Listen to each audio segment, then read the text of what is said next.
Life is pain. Oblivion alone yields peace. You call me stranger. I call myself salvation. The love of a god is not a blessing, it's a scar. If destiny herself beckons me, then I shall greet her like an old lover. There's gotta be more to life than making mistakes and making up for your mistakes. I'm the paragon of risk and reward, behaving as more of a suggestion. Fate is an offer I intend to reject. You don't know me. I'm unpredictable, bitch. I don't need to be a paragon to help save the world. I came back for a reason, and I am not stopping until I find it. I will solve the cataclysm, and I'll solve the mystery of myself, too. 4 paragons, 4 keepers, 1 stranger. Huh. Odds are in our favor. Now let's go save Endake.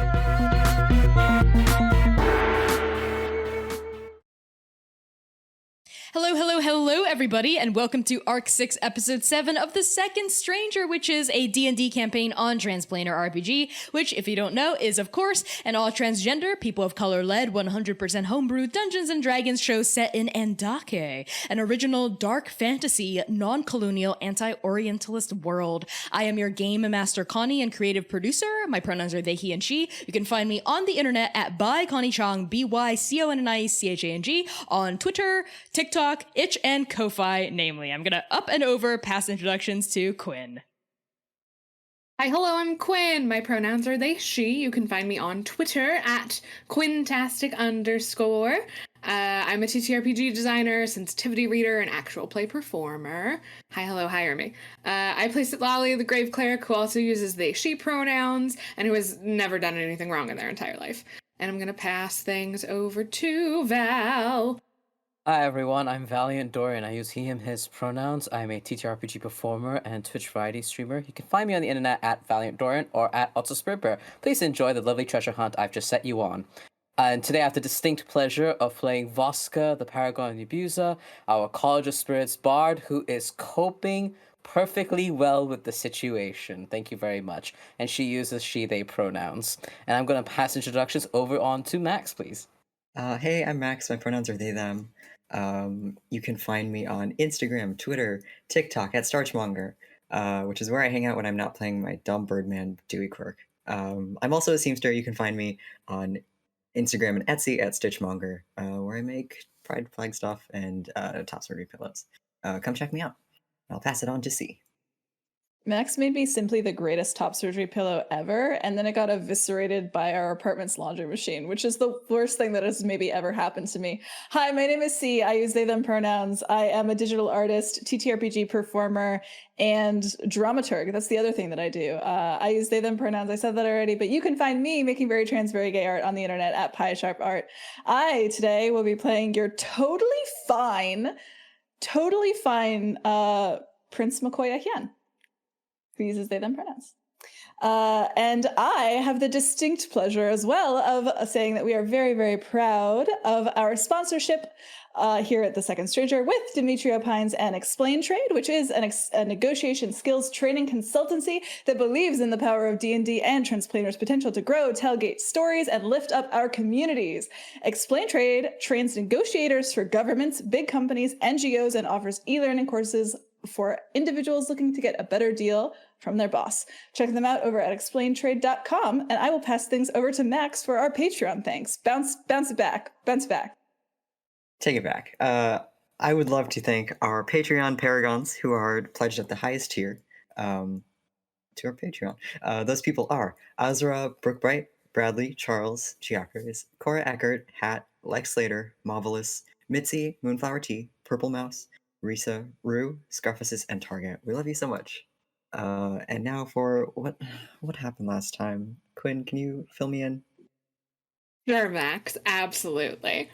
Last time on The Second Stranger, Jukai disappears after kissing Dr. Aluso. Normal. Oka, Sitlali, Voska, Dewey, and Mercy try to process what just happened. It doesn't go well. Oka starts having an identity crisis. Sitlali tracks down Dr. O's location at the top of the pagoda and warps the team up there, only for Jukai to summon an entire fucking Tarask out of the sky. Normal. Like I said, it's totally fine.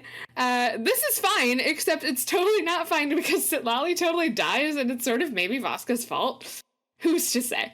Sitlali, who is extremely not alive, goes to the after and is greeted by Leaf, who tells her that she's not allowed into the after because of that fucked up magic Adam did that one time. Motherfucker, goddamn shit. Back in the now, Mercy turns on Voska in a fit of grief, and Oka stabs Voska with Dream Hunter, trying to shunt Netbuza loose. They pull on the pain of the god of story and memory and break space-time apart.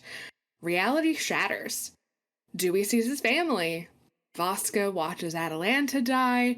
And together, the team pulls Sitlali back into their body, but not before Kinongbo is replaced by the Silent Grove.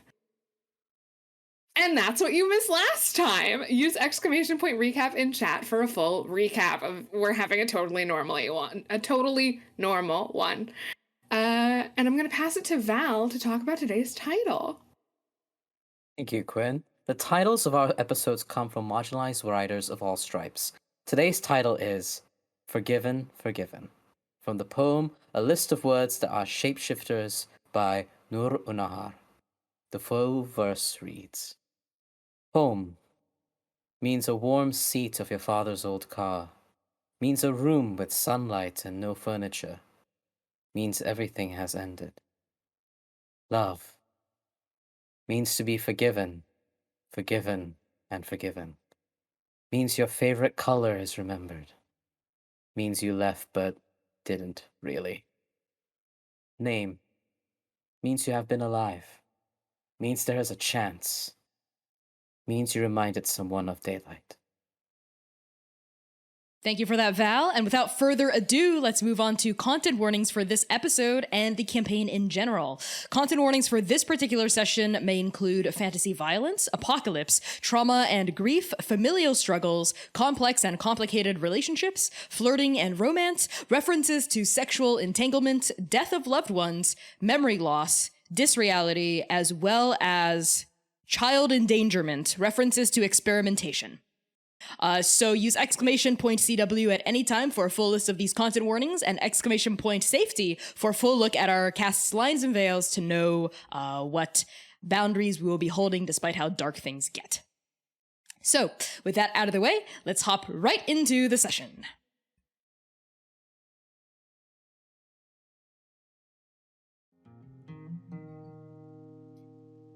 It's high summer, and the silent grove is whispering.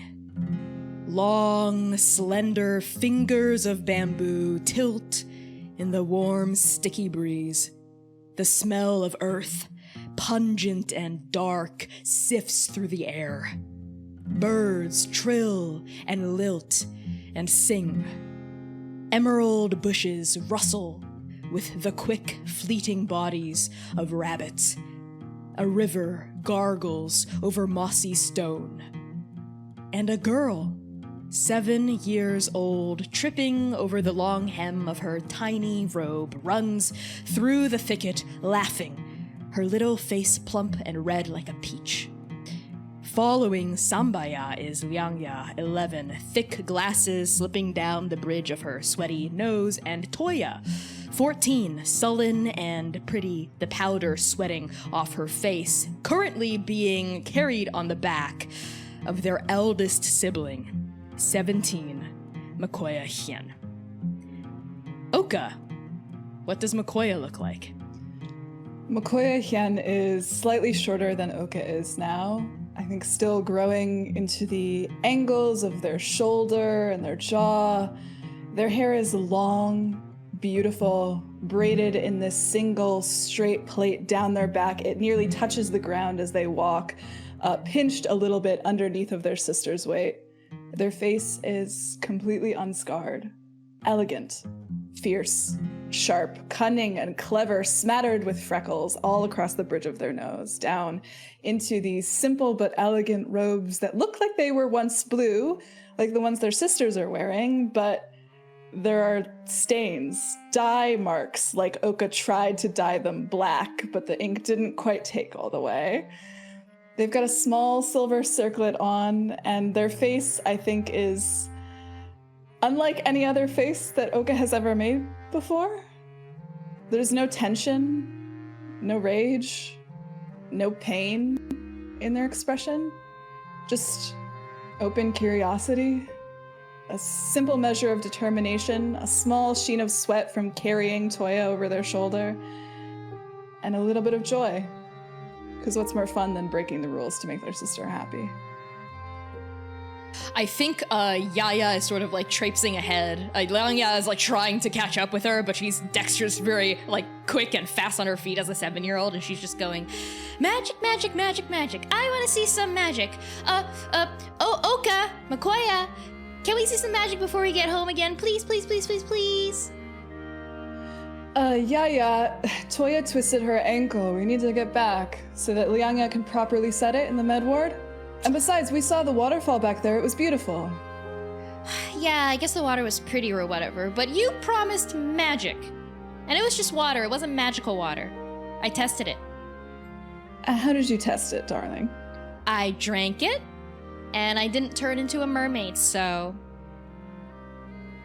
Oh. Everyone knows magic water turns you into a mermaid. And Oka kind of nods, like takes a moment to wipe a sheen of sweat off their forehead. Well, maybe Toya and Liangya could help me find some mermaid water back at the palace? Yes, back at the palace. Yaya, my ankle really hurts, okay? I think it might be broken or something. And Liangya, this like big thick, like with the big thick glasses, just sort of mutters under her breath. It's hardly a sprain. You're fine. You could probably walk on it, Toya. What was that? Nothing? Don't worry, Liangya. I'm fine to carry Toya. Toya, stop being the baby of the family. Yaya, you little... And I think Toya sort of like kicks you almost like you're a horse to like, come on, let me get her. All right, you want to see some magic, Yaya? Well, I'm gonna turn into a monster. And Oka kind of like uses Toya on their back and hunches down and over and kind of gallops forward, like hopping a little bit. Toya screams as she almost like loses her balance a little bit and is flailing and going like, stop it. You're gonna get the ropes dirty. Oh God. And like it's all of you just like laughing as Yaya shrieks in glee and starts like peeling off, like running from the quote unquote monster that is their eldest sibling. And watching this scene, Oka, you stand in the silent grove, gazing upon yourself 7 years ago, one lifetime ago. The edges of your body, not Makoya's, yours, scarred, crisscrossed, broken, are translucent, shimmering, ghostly. The summer breeze that wafts through swaying stalks of emerald green bamboo doesn't quite seem to touch you. You're not here, but you are. You're here, but you're not. Dewey, Voska, Sitlali, and Mercy are also here. Also ghostly, your collective presence shivering in the empty spaces between strands of the weave. Your bodies are pale, washed out, like blotches of water on blank canvas. And Oka, your wings, your radiant, fiery, shattered wings are still splayed, still ribboning out of your back. They have no end. This is a memory. This is real. This is an echo. This is the past. This is now. This hasn't happened yet. This has already occurred. All of these statements are true. Oka, what do? Oka, I think, having just done the most intense magic that they've ever done before, slides their blade out of Voska's back And I think when it comes off, yeah, because technically that's still happening. Oka's just standing there with Voska impaled. You on her are sword. right. You are right. It just reminded me of the positioning that we're in. That's weird. Looking upon happy children. There's a blade in me. That's fine. Voska kebab, Max. I'm just gonna say that right out loud. Oka slides Dream Hunter out of Voska's chest, and I think out the back, these like gossamer threads that are coming out of their wings and off of their body and are like pierced through their body, I think almost catch on Voska, and it's like threads of ice being pulled between like the edge of the blade and Voska's back as they like pull until the wound is just like not there, and they kind of just bring Dream Hunter down and step forward. And I think when they step forward, like this ghostly form of themselves, still mostly transformed into halfway into a Celian, not themselves, not even this person that they used to be, not even close. And they step out of themselves and they split in two. And Oka, like Oka, short hair, scars, buzz, Oka, as a ghost, steps to one side, and I think that Celian steps to the other, still like interspersed, woven together with these gossamer threads as Oka takes like 2 steps towards their sisters. I think it's almost like stepping out of armor, right? Like the Oka self that like distends into 2. It looks like the Oka that we know and love. And the Oka that's left behind, this shattered remnant of the Celian with the long, snarling snout, I think the antlers fully sprouted, the scales leaching this kind of black golden blood from various wounds, and the threads of soul magic and destiny that bind all of you together in this moment, still dripping off of its form. It's Oka, and then it's the monstrous side of Oka that is also the Celian, right? Just poof, diverge like shadows underneath a twin sun. And Oka just watches. They know how this plays out. They've seen it before even, but they've never really seen it. Not like this.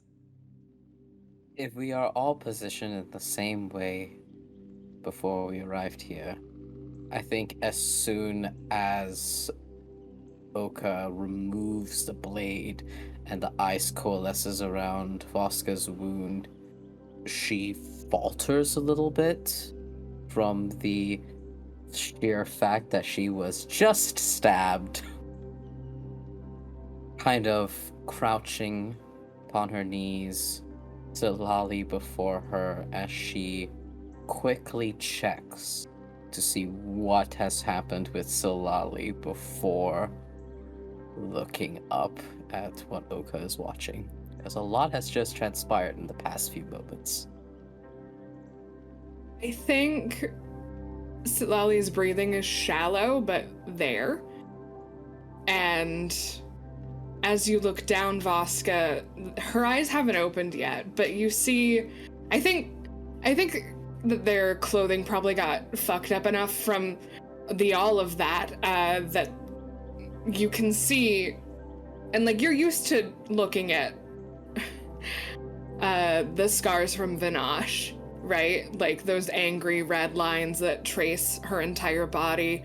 But as you look down, you see one of the lines in the like larger cluster over their heart kind of darkens, and that darkness travels a little bit, and then it's almost like you watch ink kind of pour off of it into a leaf, and then another leaf, and then kind of up closer to the throat, an orange and yellow bud of a flower that has not opened yet.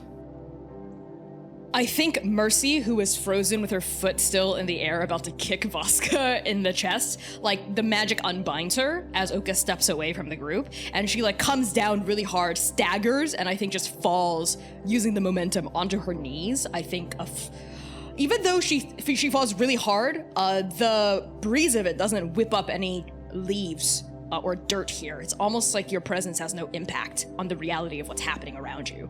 But Mercy isn't even looking at any of that. She is just frantic over Sitlali's body, her eye like wide and shocked and terrified as she sees those like old wounds and scars begin to change and turn into these floral patterns, and her hands are just sort of like shaking and trembling as she's like mulling over Sitlali's body.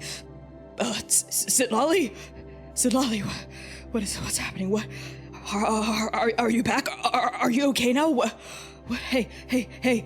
And Mercy is going to pat the side of your cheek desperately, Sitlali, and try to rouse you.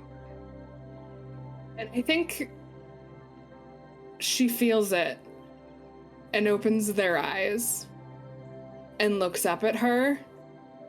And like, it is the most lost puppy dog look that Sitlali has ever given, even after like the nothing plane. Like, it is the most fragile look. And I don't think that they haven't processed what has happened. They're still kind of in the hello. So I don't think words come, but she just like makes eye contact with Mercy and holds it desperately.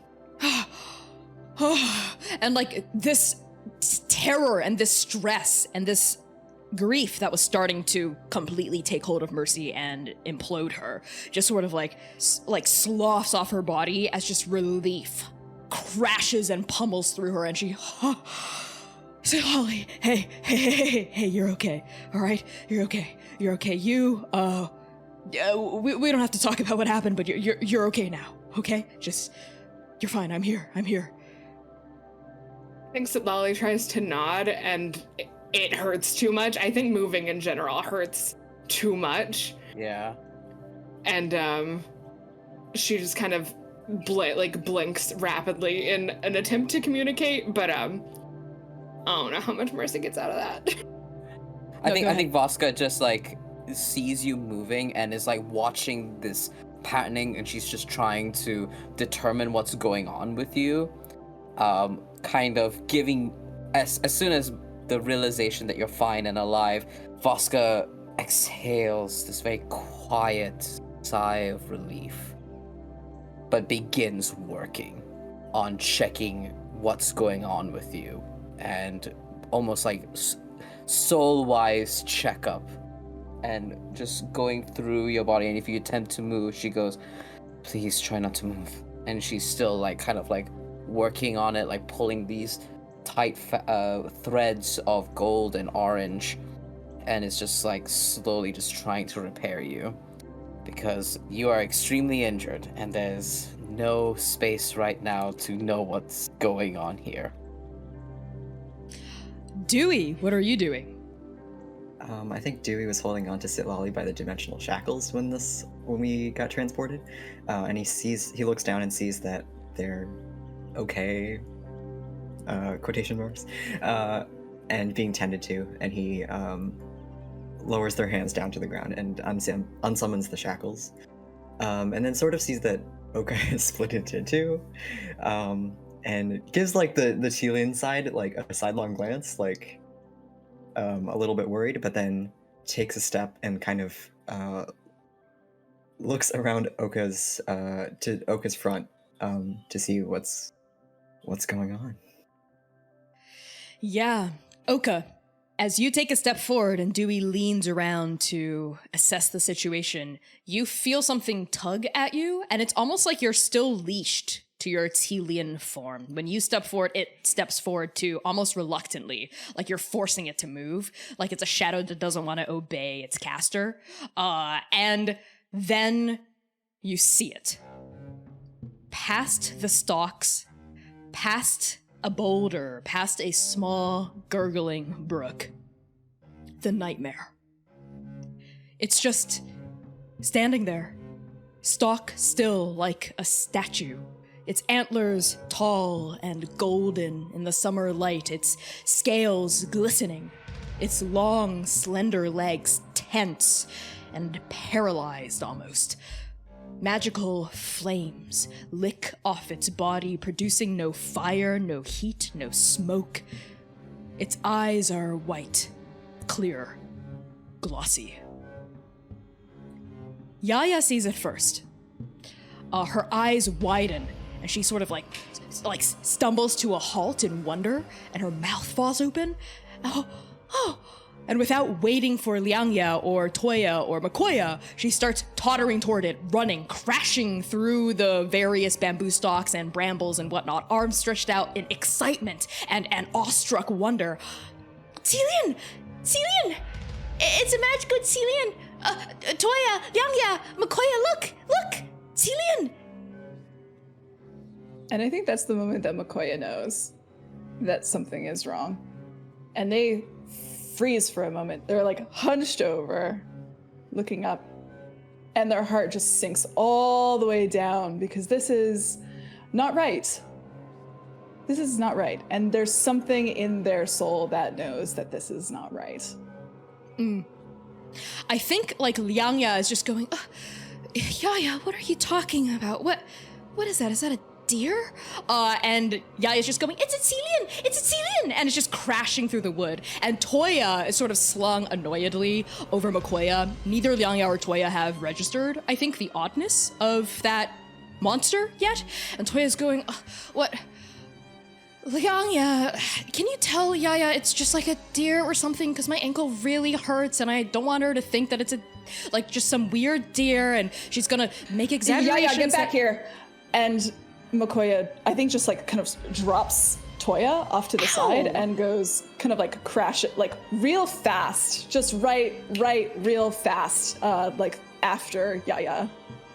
Yes, Makoya just crashes through the branches, through the stalks, through the brush, and no birds flutter away, no insects stop chirping because you're not sure when it happened, but a while ago, the silent grove fell truly silent. And as it's just the sound of your own like breath huffing and your footsteps crashing through the soil, we see like Yaya tottering toward it still. She has like quite a big lead, I think, on the rest of your family because she was just sort of forging ahead. And now this monster turns upon hearing this commotion. And Makoya, you see that, yes, there is something off about this emissary. Something deeply sick and twisted and wrong. Its snout is foaming with black froth. Its entire body twitches once, twice, like a fly caught in a death spasm.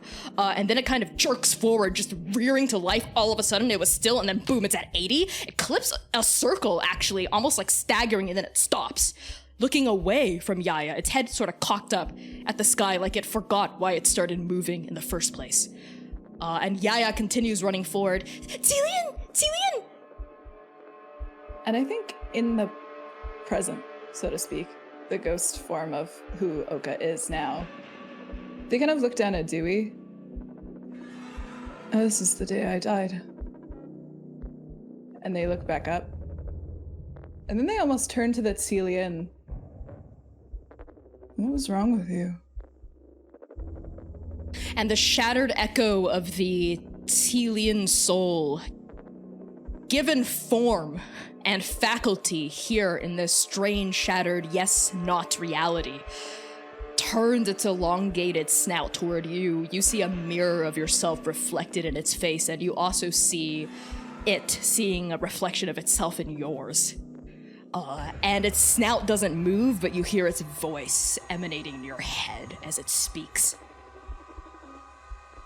Pain.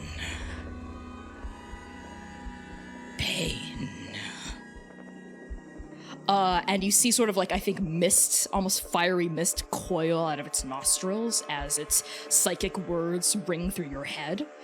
And that's when the Telian in the past turns fully upon Yaya, I think, like sort of jerking, jittering, like shuddering a little bit. Like every movement seems to like rack it with what you, Oka, now in the present recognize as pain. This thing it's beyond injured. It's like every movement it makes is just sending waves of suffering through its body as it like turns and looks at Yaya. And that's when Yaya stops. She just sort of like slows down from like a run, like her head sort of cocks to the side, and we see like her kind of peach round face like darken as this like expression of childish wonder slowly turns into something more neutral. It hasn't hit something horrified yet. She just sort of, like sort of stops running maybe and stops about 15 feet away and just stops. And that's when Oka tackles her. Oh yeah. Oka, you run forward and you tackle her away, right? You hold her in your arms and you roll and hit the ground, missing the Telian that was charging with its antlers down, like by a hair. It had crossed the divide of 15 feet in a split second, and bam, it's just like tumbling past the space where your little sister and your body used to be as you hit the ground. And I think Yaya's fine. She's just startled. She's going, "What? Oka?" And she starts to scream. She just starts to like scream, just in shock and not knowing what's happening. Toya, Lianya, take somebody and run now. And Oka has already drawn this like gorgeous Dao blade that they had at Arc 1, like out, and they're already brandishing it and like turning it, using their entire body to cover Lianya and their sisters. Yes, I think you turn and we see Toya and Lianya catch up behind you, and Toya is no longer limping off the quote-unquote sprained ankle she was using. She's just running like full force, like she's like she grabs Yaya, like scoops her up, and Yaya at this point is crying in fear because she doesn't really know what's happening, but she knows it's bad. And Lianya is shrinking back. I think her glasses fogging up from exertion and also terror, and she's like also hiding behind you, Oka. And Toya is like one step back, another step back, but her courage hasn't broken yet. And she's saying, Makoya, come on, run. Go now. Okay. And she nods, grabs like Lianya by the scruff of her robe and starts like pulling both of your younger sisters away. And that's when the Telian sort of shakes its head off, like shakes off its miss, like 1, 2, shake, and it turns and it, without preamble, without even like gathering its bearings, it charges you. Like head down, bam, just charges you with those antlers. And I think in the past, Makoya has maneuvered themselves so that they're in the opposite direction of their sisters. Like they're drawing it away from them intentionally, and intentionally making a lot of noise so it sees them first. And Oka, this is so fun. Oka, I think like hearing this response from the Telian kind of snorts. My footwork is so sloppy. As they're like watching this all go down. Who did that to you? Why were you in so much pain? I just wanted the pain to end. I just wanted it to stop. The blood. The black blood. Mother's blood. And you see the Telian in the past gore you.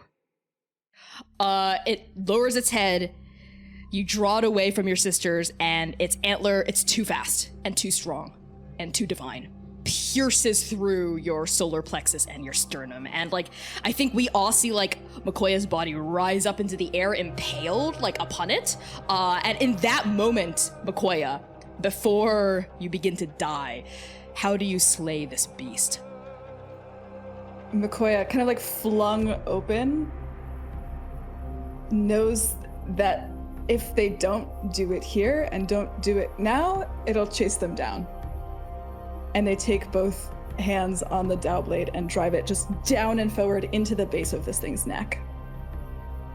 In the like almost anatomical precision to like break that nerve ending in the spine. Yeah, the brainstem. Yeah, okay, just bam, down, right? And there's, I think, a burst of golden blood just explodes from that point. And then I think after time slows down, it like hurries up again, and you fly through branches and trees and shrubbery and the slender fingers of bamboo stalks, and then you hit something really hard and you slump. And we also see that Celian just sort of stagger with like your sword poking out of like the stem of its neck as it just sort of like enters, I think, like a death jig almost, like it just sort of spasms and then just sort of like falls onto its side, its legs twitching as blood starts pooling through the leaves, golden blood pooling through the leaves, and it twitches once, twitches twice, and then kind of stops moving. And that's when your younger sister's screams begin to shatter the silence of the grove. And I think from where we are in the present, so to speak, it's almost like time space kind of folds, where we didn't walk, but we're all closer now, I think, over Oka's body, and it just kind of happens. And Oka looks down at themselves, at this like hole in their chest that I think is starting to like knit with black and gold blood and red blood, their blood. And I think they touch their shirt like in this ghostly form, where this like red bloom is just starting to like pool like a ghostly memory, like just kind of coming down. And I think that Celian, ghost self, also I think starts to bleed this like ghostly blood, although I don't think they're hurt necessarily. Why are you showing this to me? The Celian version of you, Oka, just sort of slowly turns its elongated face toward you and says, every word punctuated by another gust of that mist twining upward from its nostrils. You brought us here. This wasn't my doing. And we pan now across this grove to Toya, Liangya, and Yaya, like gathered around Makoya's broken, battered body. And you're sort of slumped, I think, at the base of a tree. Your blood kind of staining your robe, pouring into the grass, mixing with the gold blood of the Celian's corpse lying nearby. And we sort of see your like double-pupiled eyes. The life is draining from them. With every passing second, they're growing flatter and flatter and more lifeless. And Toya is just, I think, surprisingly calm. Her hands are sort of up and like covering that hole over Makoya's chest, that wound. And she's saying like, Liangya, you remember your medical training, yes? You brought your kit with you, yes? Can you help Makoya, please? Liangya? And Liangya is just standing there, like, in shock, not moving. She's just, like, standing above Makoya's body and looking. And Yaya is just crying. She's just crying this entire time, just wailing and sobbing and screaming and crying. And it's with the backdrop of this, like, screaming child that Toya just goes, Liangya? And Liangya snaps out of it, like her like she trembles and shakes like she was like there was a thunderclap nearby, and she immediately gets into action. Like she pulls out this like little medical kit from her like robe and sash, like hands trembling. She like opens it up and pulls out some like thick wads of gauze and starts staunching it. And she also like pulls up like a thread and a needle, but keeps dropping it. Like she's just sort of like trying to thread a little bit of like string through the needle, and shakes her head and then drops it and just sort of like puts it aside. And she closes her eyes, like her glasses fogging up, and all of you feel the weave tense from the past as Liangya is trying to figure out what's happening and like do some sort of healing magic and like pull Makoya back.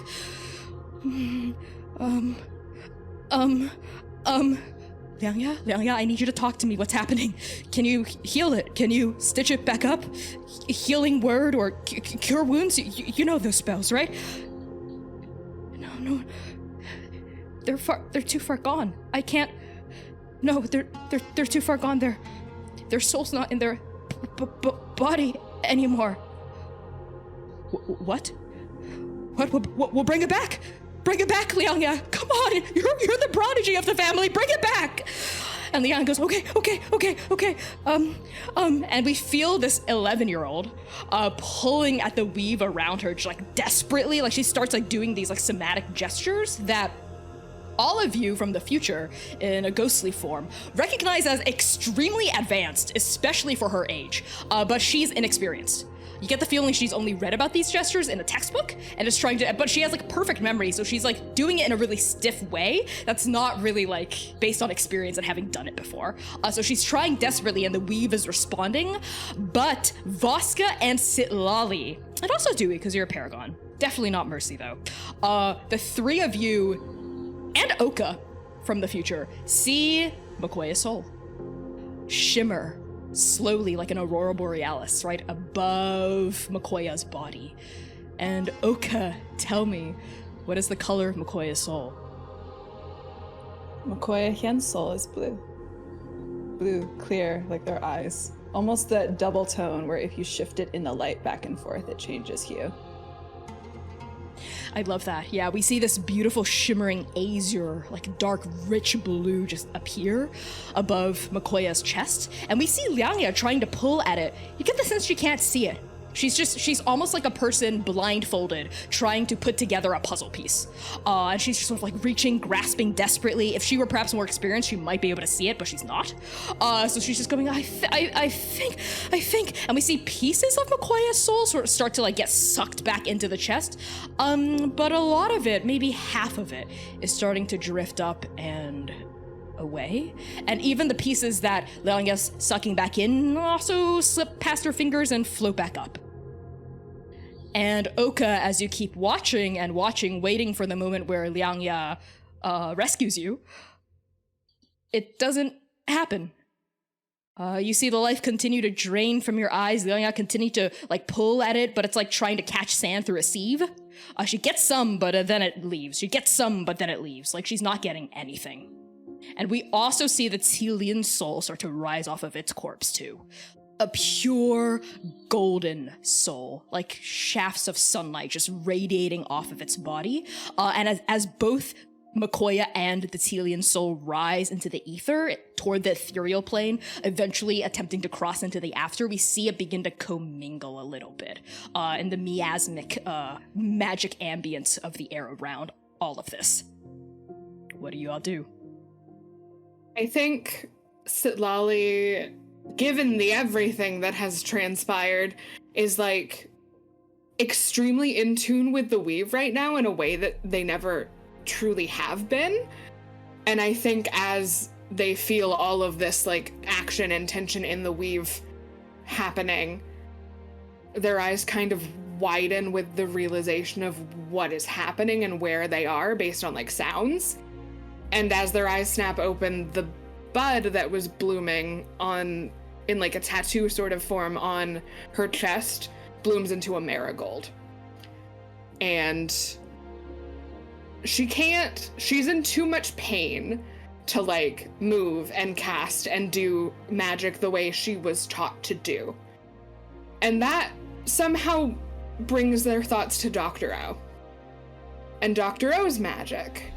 And how it's primal and intuitive, and they just kind of do it. And Sitlali knows that this is maybe their only shot. So Connie, I'd like to do something a little unhinged. Okay. And I would like Sitlali, using their extreme proximity to the after and the weave, their knowledge about Dr. Eluso and theoretically how they do magic, and her own blood, to lift their own soul out of their body and follow Makoya Hyen to thereafter.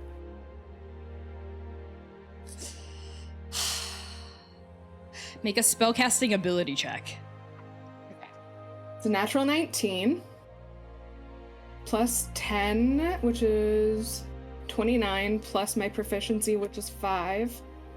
So 31, 32, 33, 34? That was literally the second highest number you could have gotten. Sitlali, your eyes open, the marigold blooms, and you just you do it. You forward your soul back toward the after, back toward the direction that Voska had been trying to pull you away from. I think they're already in kind of like ghostly forms because of reality broken TM, but I think Sitlali's soul, I think they struggle and her soul just kind of sits up outside of their body. And I think we watch Sitlali climb out of their own body and start to drag itself in the direction of Makoya. Right before she sits up out of herself, she kind of, I think she Sitlali spits blood a bit.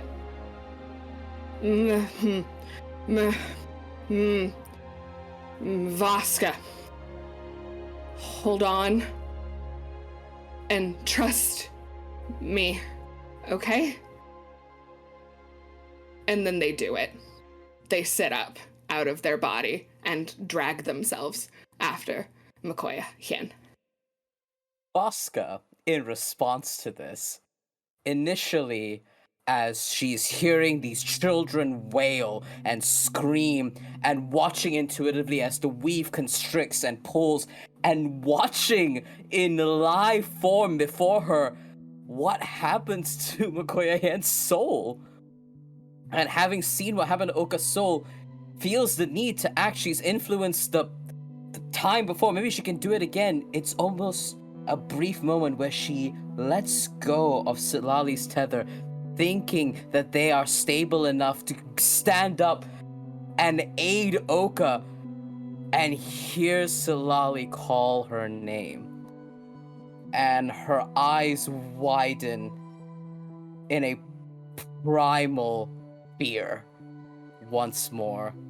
And as soon as you get up, she sees that rainbow pastel tether begin moving, and she, perhaps to Mercy and to everyone else, it is not as clear, but she grabs onto it like a lifeline and begins pulling with all of her might to keep it tethered within her hands, her bloodied hands covered with blood and ice, and is holding desperately onto Sitlali's tether. Vaska, make me a spellcasting ability check to see how well you can keep Sitlali grounded, or if she will be lost. Okay. That is a natural 17 plus 10. That's 27 plus 5. 32. Okay. You grab onto, like, the end of Sitlali's soul, essentially, and you keep it tethered here so she doesn't literally, become lost forever, presumably. And Sitlali, you feel that tether, right? Like, I think you start to feel yourself, like, drift away a bit, and then you feel Vaska, like, grab onto you and hold you anchored, right? Like you trusted her to do. And you continue to crawl toward Makoya Hien's after. But before we get there, we're gonna swivel back toward Dewey. Dewey was had his neck craned around to look at Oka this whole time, and then he hears Sitlali speak for the first time, and he looks back, and they are sitting up out of their body, and he goes scrambling for the shackles the dimensional shackles he just took off of them too soon. And he's just like checking all of his pockets and looking furiously, reaching into the god jar, the forge, his paragon weapon, looking for it, but he can't summon it again because you can only summon it once a day.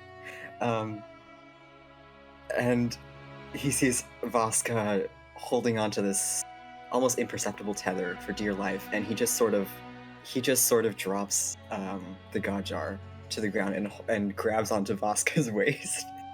As if to try and also help keep her grounded. I love that. Yes, Dewey. I think on this image of you grabbing onto Vaska's waist, we pan up to Oka and the Tilian watching Liangya try, and it appears to be like try and fail to bring even like a part of Oka's soul back into their body. And you see that she seems completely unaware that the Tilian soul is there as well. And you remember what Vaska told you about how your soul was composed back during the potluck, right, at Dr. Aluso's cottage, that it appeared that Liangya had grabbed onto various shattered pieces, just kind of like haphazardly, of both your soul and the Telians, and just stuffed them into your body, and that's how you survived. But that doesn't seem to be the case here. Liangya just isn't grabbing onto anything at all. And with every passing second, you from the past are starting to look a little bit more gone. And Oka, you glance down at your hands and you see that they've begun to fade.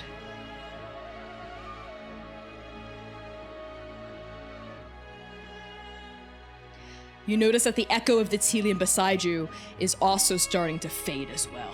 Like from the antlers, like from their like feet and their own clawed hands, and they sort of look down and cock their head to the side. This is wrong. No, Liangya, you can do it. Come on. Come on, Liangya. It is not enough. And Oka does the math. And they watch, they see it. And they reach out with one hand, almost like placing it over Liangya's. And then the other one. And they just kind of furrow their brow, close their eyes, but they know it's not enough. Even them now, it's not enough. And they can feel something going on behind them. This tether. Voska's busy, Dewey's busy, Sitlali's busy. And they look at the Telian. I need your help. The Telian extends a clawed hand that's starting to fade at the tips and places it over your own.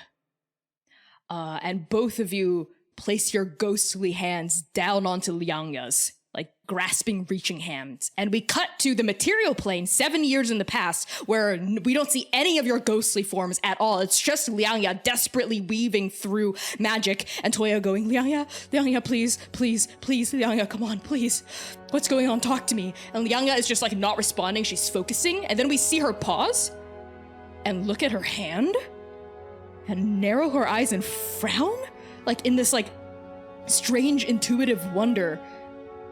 And then she allows herself to be guided by a force she doesn't understand, that feels familiar and unfamiliar at once, but she's just trusting it in this moment, and she's letting it hold, and she starts to see threads that she wasn't able to perceive before, like she's just following a dance someone else has laid out for her. And now in the ghostly realm, we see Oka and the Telian helping Liangya pull parts of Oka's soul and the Telian's back into Oka's body. And with every shattered remnant of that soul being placed back into your form, you see the life start to flush back into your cheeks, back into Makoya's skin and body, back into your blood.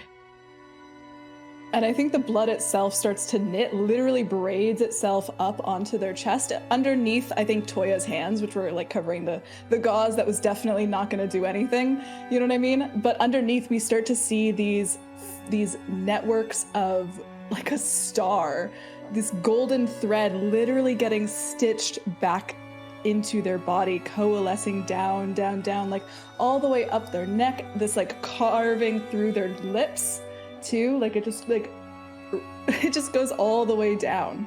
And it like starts to suture itself up as Oka and the Telian start to, like, it's almost like a dance, right? And I think the more they do it, the less they are two shadows, and the more they start to just kind of like fold into each other.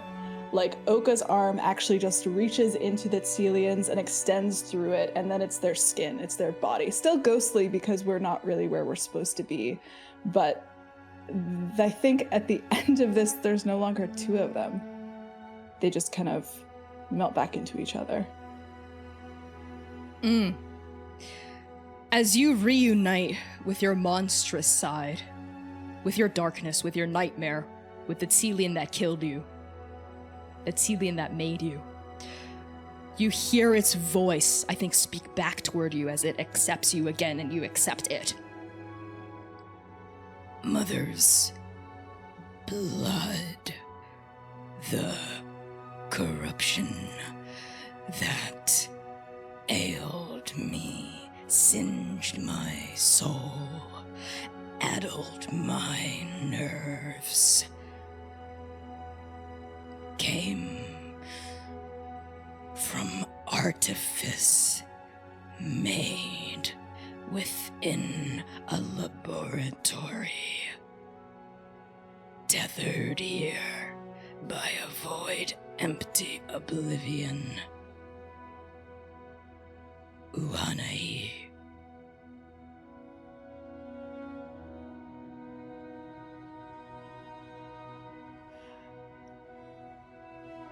Oka has waited 8 years to know exactly why this day happened. And I think it is with like one final pull and tug that they break themselves into reality and break themselves back into their own body, and the wound seals up and Makoya Hien wakes up. I think on Makoya Hien, gasping awake against all odds, we cut into the after. Makoya Hien's after. Makoya, you are in a grove? Yes, a grove. The silent grove. It's beautiful. Light shafting through the branches, the sound of bird song, a gurgling brook, the smell of leaves and soil, and is that you? Is that your body? Are those your sisters? Huddling over it, desperate, screaming, crying. They turn into mist and they float away. And the only things around you now are those ghostly tendrils of bamboo stalks that also eventually turn to mist and float away until you are alone in this empty white space, brimming still with magic. And you hear a voice. What the fuck? And you turn to see someone you don't recognize. Someone who seems to be stitched of magic, fully and completely. A tall, imposing almost, but slender, imposing in a charismatic sense. Changeling person. With a whitish, translucent, pale skin and long, silken hair tied up into a tall ponytail. One of their eyes is exactly like yours, pitch blue with double pupils, and the other one, every time they blink, changes a different multitude of swirling colors, becomes someone else's eye. And Shuhai Miao, looking at Makoya Hien, Makoya Hien's usher into the after, cocks their head to the side. What the fuck is wrong with you? Huh? Who are you? You're broken. Shattered. You're not whole. Look at yourself. And Makoya, looks down. What the fuck is wrong with you? And Makoya, as you glance down, you see that there is a hole through the center of your chest. Oh. And they kind of touch it in that way that Oka always does. They're always playing with the front of their shirt. And they touch it. Oh. Does this mean that I'm dead? Yes. Yes, it does. You're dead, but your soul hasn't passed into the after yet. I'm supposed to guide you there. I'm the one for you. But you're not ready yet. And you're not whole. What happened to you? Where's the rest of you? Isn't... I don't know. And who the fuck are you? And Shuhai turns to see Sitlali. who I think ripples into existence and is tethered. Like, this tether extends from the back of your body, like, into the white mist beyond. Oh, Jukai. Didn't think you'd be I guess that makes sense, though. You need to come with me, actually, not them. They say to Mikoya.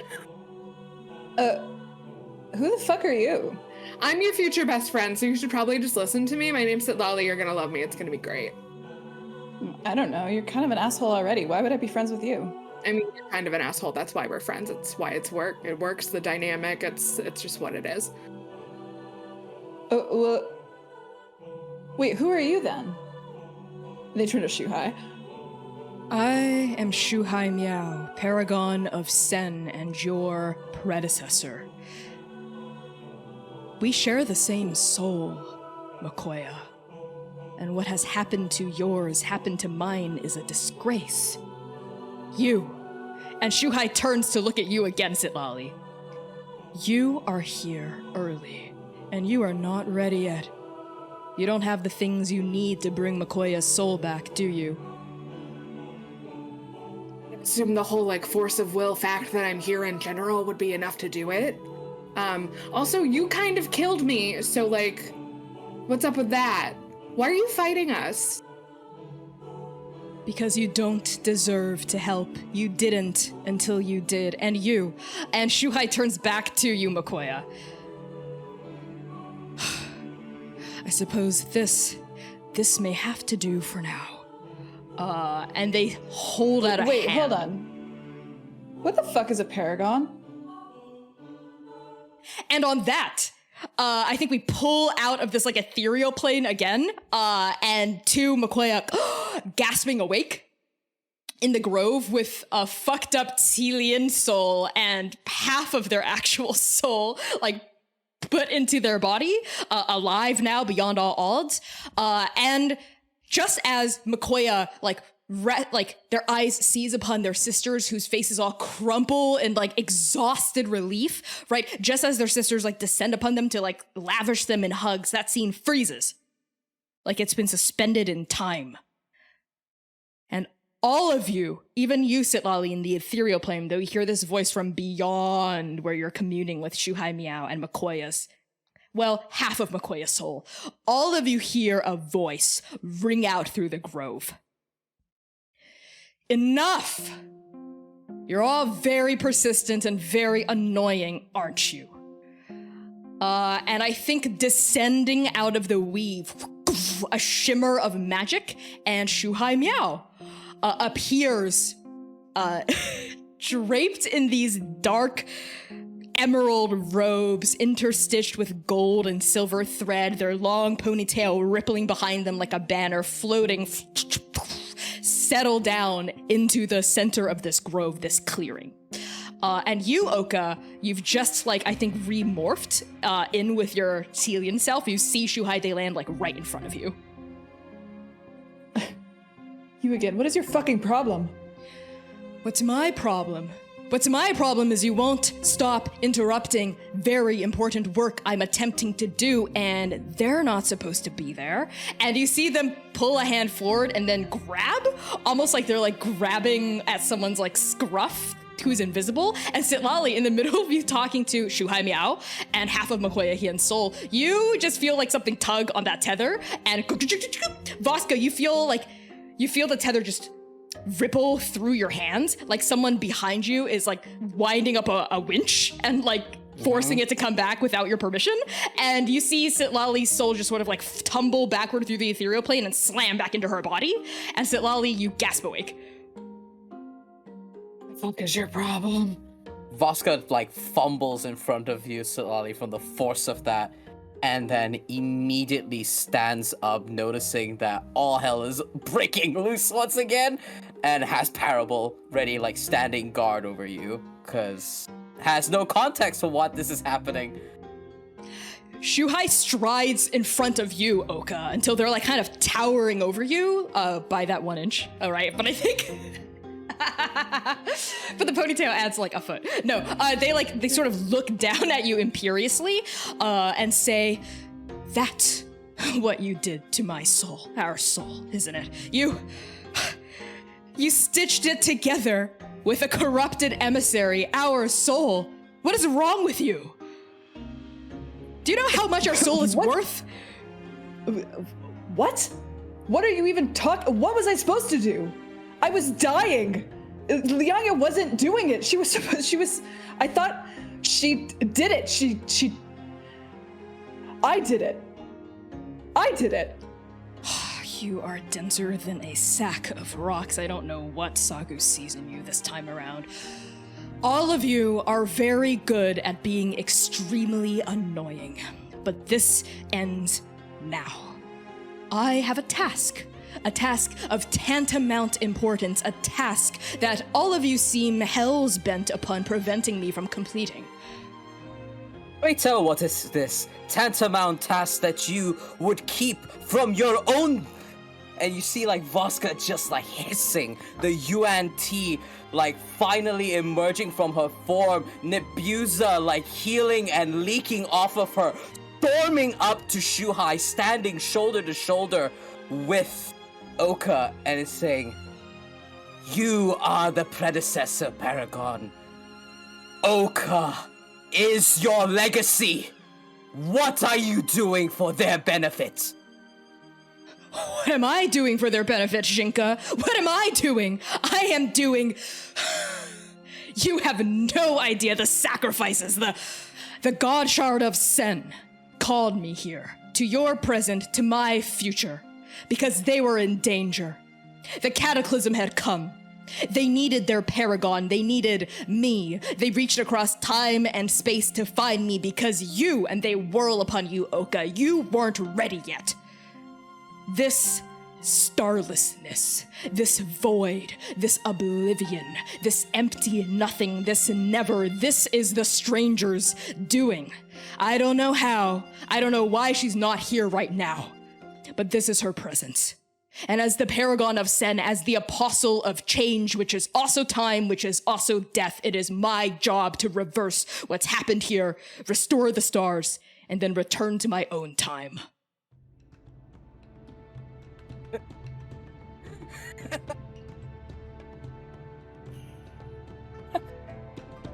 Voska just laughs as Parable falls limply. And here you are, before the future, and looks upon Oka with this gentle, loving eyes of like a caretaker, and almost like as if you see another pair of eyes, this laughter, this outgoing charisma that's coming out of her, reminiscent of another individual, of top surgery scars, of wide grinning teeth, and looks back at Shuhai, holding Oka's shoulder, hell-bent upon stopping you, and the voice like merges alongside like Jinka's voice. So stubborn. If you can't break the river's flow, why not flow with it? Jinka, you are not the paragon of change, of time.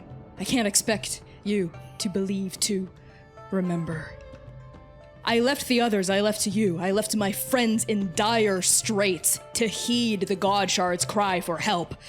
I have no choice, I had no choice. This is my duty.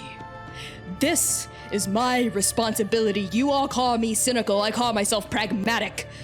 I must help Sen here, and I must return to help my companions in my time too before it is too late, before she becomes too strong. I am fighting her in two realities, and I cannot entrust the safety of the realms to a half-grown paragon. And they gesture to Oka. I may have not been fucking ready before, but I'm ready now. You're the only thing standing in my way now. So you want to prove your worth? Not just you, all of you, You want to prove you can help and not just get in my way? Fine. I'll give you a deal. Make it to the pagoda before the stars go out next time, and we'll talk more then. Getting on my last fucking And then an ox cart trundles up the main road, massive wheels churning through frozen mud, hits a hole filled with water, splash! A cascade of muddy filth splashes onto the hem of a tiefling woman's beautiful winter coat. She gasps, stalks off. A dancer twirls on stage wearing a white fox mask, doing an intricate, graceful rotation. You see a group of teens off to the side snickering. They uncork a bottle, splash oily liquid, stage, slip, fall, smack onto the wood, and the audience starts laughing. A fight breaks out on the threshold of an inn, 4 partygoers shoving and pushing and shouting until it escalates, shouting in Jukai, and punches start getting thrown, and we find all of you yet again at the entrance to Kinongbo on loop number 3. And on that, we're going to take a quick 10-minute break. So enjoy the fan art reel and the music. We love you so much. See you in 10. Pisho.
Hello, hello, hello, Transplanar friends and family. GM Connie here with a very exciting word from one of our incredible sponsors for Arc 6 of the Second Stranger. Roll is an alternative to complex virtual tabletops, instead serving as a people-first online play and creation platform for TTRPGs and all sorts of social narrative play. With a focus on high-quality video, intuitive code-free creation tools, and simple, seamless gameplay for everyone, Roll is the easiest place for you to run your games online. Also, with Roll's drag and drop sheet builder system, you can create content for any game you want to play, even your own homebrew hacks. Tell the stories you want to tell. Roll empowers you to do so. Also, Roll is 100% free for anyone to use all the time. So sign up today and run your next game at playroll.com. Roll, you can play with us.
Welcome back, everybody, from break. It's so great to see all of your digital, non-existent faces in the chat yet again. Without further ado, let's hop right back into the session.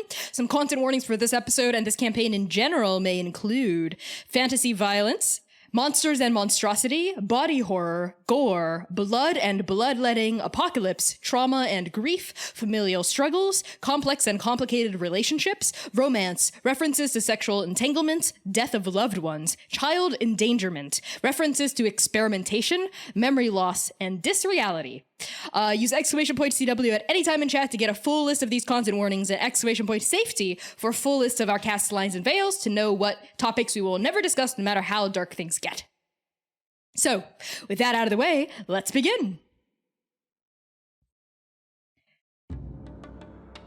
The first thing that any of you do is Mercy turns around and punches Voska in the face for... Cool.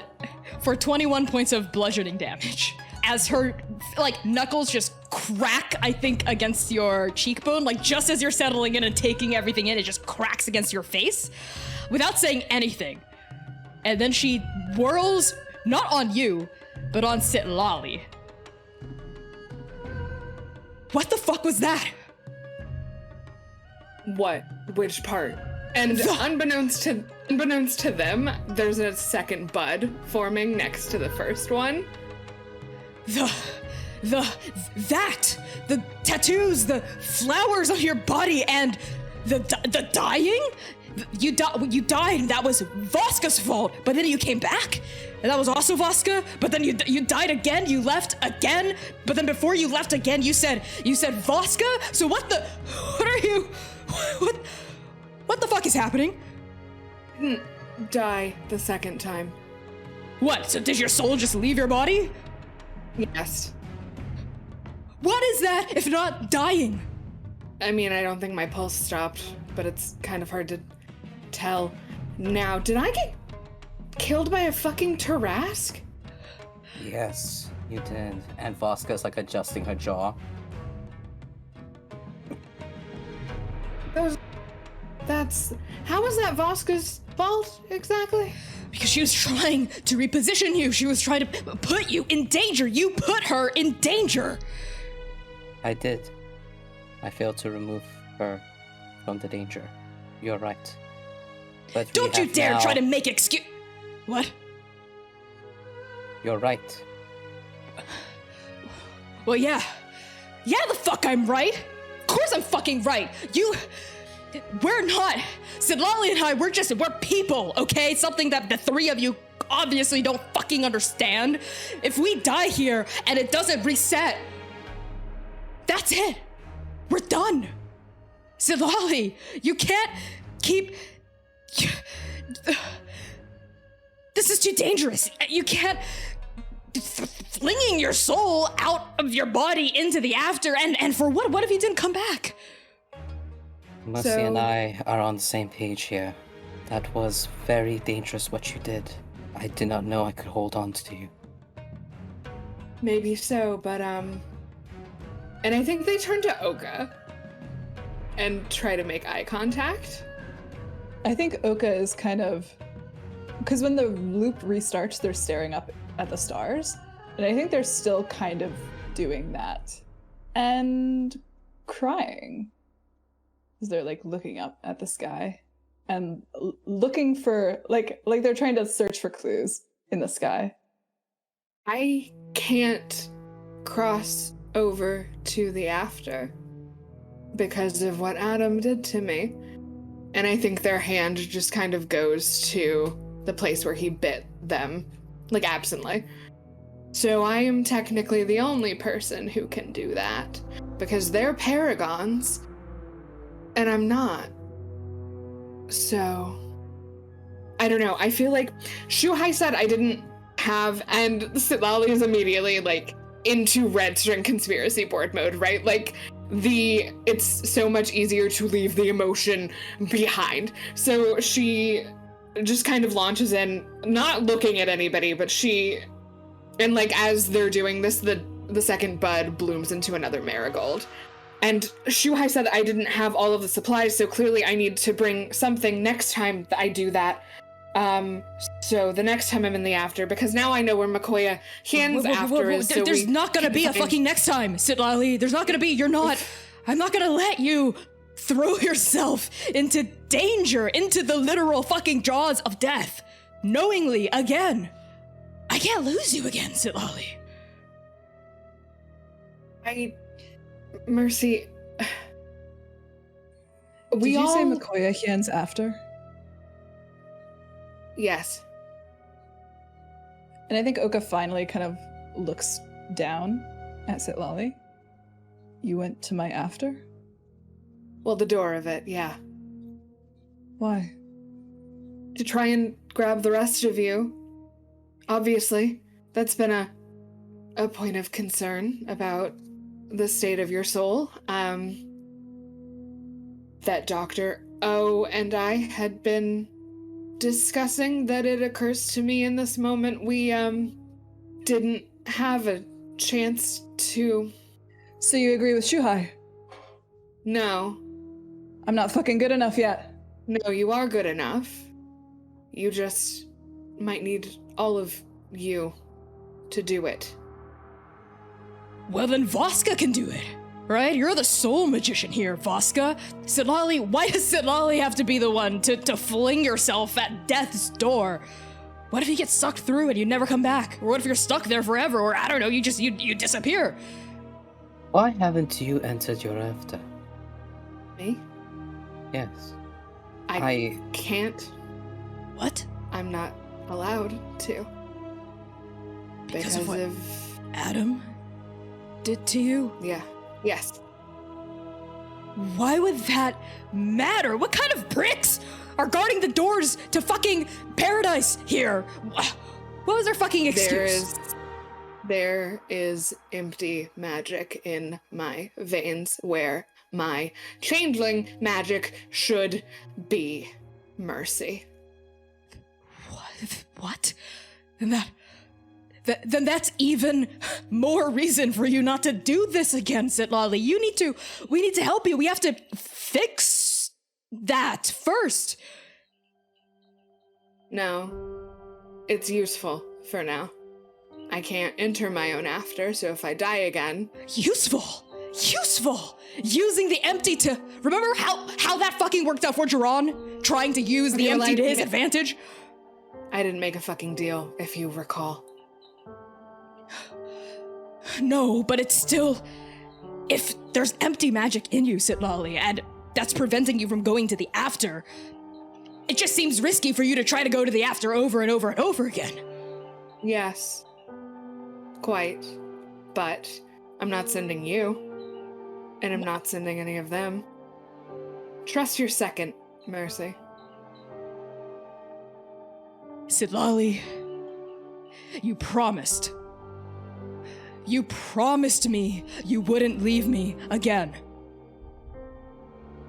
Admittedly, the second time was not exactly anyone's fault. Dying isn't exactly pleasant, especially not like that. What you're proposing to do is to what, die again so you can go to the after? That's the only way that I'm aware of that we could go to the after. I mean, I just did it without dying, didn't I? I wouldn't know if I would call that without dying, Sitlali. Voska, did I die? Voska has been listening very intently this entire time. Her face frozen stony. Technically, no, you didn't die. You willed your soul out. So I'll just do that again, I suppose. Dying. Or I'll fucking die.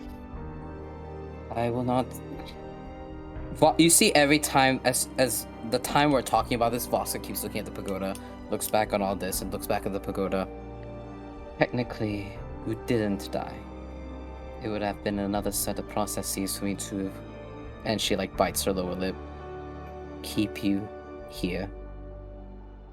Sitlali, you are filled with boundless potential. You are.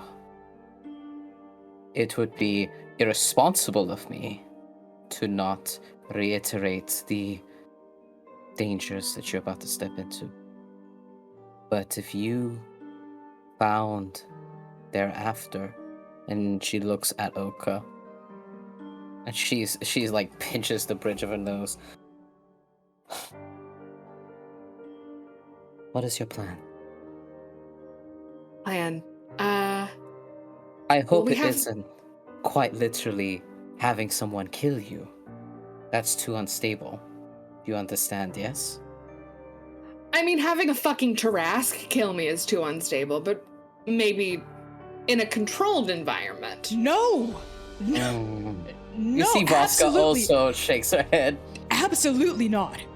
And willing yourself out of your body doesn't exactly sound safe or replicable either. It would be replicable if I was still holding the tether. And it would be replicable if I was the one who killed you. Shut your mouth, Oka. Shut it. Mercy. Come on. Come on, what? You expect me to just stand idly by with my fucking dick in my hand while one of my closest friends kills my partner? No, I'm not gonna be a part of this. I refuse. I'm not gonna be a fucking part of this. Mercy, I just brought myself back to life. Okay? I just watched myself die, and I just had to bring myself back to life with a fucking monster stitched into my soul. Can you give me an inch here so that we can save Ndake, please? Just because you're destined to die to save Ndake doesn't mean you can use everyone else's lives like fucking playing cards. They're not. This, and like Mercy makes like a gesture at like your group in general. All of you except you, Dewey, for some fucking reason, I don't know how, you all are unhinged, and I am not going to be a part of this. And Mercy turns and storms off up the main road. Babe, no. See Voska like shake her head. Give her a second to cool off. Dewey And- watches Mercy go, Mhm. and then turns back to Silali and goes, and then what? What's your plan after that? We get the soul back here, and then we put it back in Oka. Resident Necromancer, nobody has ever taken a soul back from the after. It's never happened. And Leaf told me that no one has ever been denied entry because of... And they gesture to their face again. We're in kind of unprecedented territory here, necromancer to necromancer. You'd need an unprecedented vessel to bring it back. You wouldn't just be able to hold my hand and... Voska staring at Dewey this entire time. Yep, Oka's eyes flick right over to Dewey. And Sitlali slow turns to Dewey. Dewey's eyes flick between the three of them and like, what? Why are you all looking? What? And then Oka's eyes slide down Dewey's body to the god jar. No. Does that thing still work? Okay, you weren't there for the whole thing, but like I had like character growth. And, like Dewey. stopped being a... Dewey. And Oka starts like advancing a little bit. Dewey like You slides ma- the jar to the back of on his belt so it's behind him. You made the jar for me. You made it to house my soul when it got punched out of my body. Dewey, it's perfect. Untested. And I'm not testing it on your soul. Sorry, Dewey, but we're not in the URL anymore. We don't have any room for test runs. If we want to talk about unethical ideas, technically we're full of test subjects, and they just kind of gesture at Kinongbo. No. I mean, they'll come back. Silali. Voska You hate shaking your her head. half-brother. Yeah, Maybe but... it was cathartic. And Oka actually gets this expression on their face that is kind of unfamiliar. Like, usually they're kind of gung-ho for a little bit of violence and a little bit of fucked up shit, but they get this expression that's like a memory flitting past their eyes. Uh-huh. Do you remember what I did to you, Silali, when I got my soul punched out? It's not pleasant. I think it would destroy them completely, forever. I don't think any amount of magic could bring someone back from that. That's fair. Okay. Instead of thinking in the realms of testing, I hate to be the one to remind us we need to meet Shuhai at the top of that pagoda before this loop ends. Oh shit, you're right. We don't have time for test runs. If someone would like to retrieve Mercy, we can I can plane shift us there again. I'd Dewey, love to. do you want to come with me? Yeah. Uh-huh. And he very reluctantly goes after Mercy with Oka. And you two figure out a way to hold on to each other's souls. Yeah. And Oka gives Sitlali kind of an up and down look, like an almost not appraising, but like a careful look. And then their eyes shift over to Voska, and there's this. Oka can't really hide their expressions; they're very plain-faced, almost shock, like the opposite of when you have just been slapped, or like you've just been slapped, but with an affirmation that you were not expecting. And they kind of look Voska up and down, and they go, sorry. And then they scoot after Dewey. It's like a shadow of a slight smirk that forms on Voska's lips that once again is only Sitlali's only party to. It's so funny how this keeps happening. I think on that, Oka and Dewey, the two of you, split off from Sitlali and Voska. And I think as Oka and Dewey disappear through the crowd, we're gonna hold on Sitlali and Voska as you're surrounded by these thrumming throngs of people preparing for Adolin. I think Sitlali finds somewhere to sit that's close by and just like kind of rest their cane against, let's say, like a low wall or something, and just kind of like 1,000-yard stares into the middle distance, because that was a lot that we're trying to process. Voska stood up by Sitlali and just kind of looks sideways glance over to them. It's like, it is an extremely loaded question. Are you okay? I mean, I'm not dead.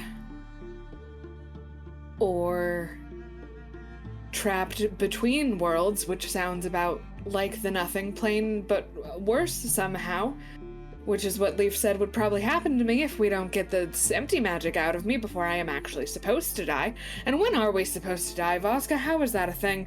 What is destiny? What is, And they just kind of like put a hand to their temple.